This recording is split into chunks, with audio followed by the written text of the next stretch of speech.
السلام عليكم ورحمة الله وبركاته. عروري وعنا وناكسن مركلية برنامج كينا حلقات كسونكا oo ay idin la socodsiin doonaan qaar ka mid ah ardayda xanaanada carruurta ee Iimaan.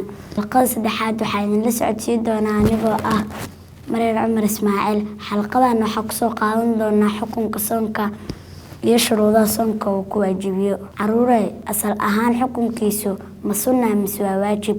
Caruuray soonku waa waajib alla uu ku waajibiyay qof kasta oo muslim ah waxaanu ku sheegay kitaabkiisa quraanka ah sida ku xusan aayadda 183 ee suuratul baqara. yaa ayyuhalladhiina aamanuu kutiba calaykumus siyaam. Caruuray waa maxay shuruudaha waajibiyeela oo laga rabo soomaha yacni shuruud wujuub soomi. shuruudaha waajibiyeela soonka waa 5 shardi ee aan socon caruuray.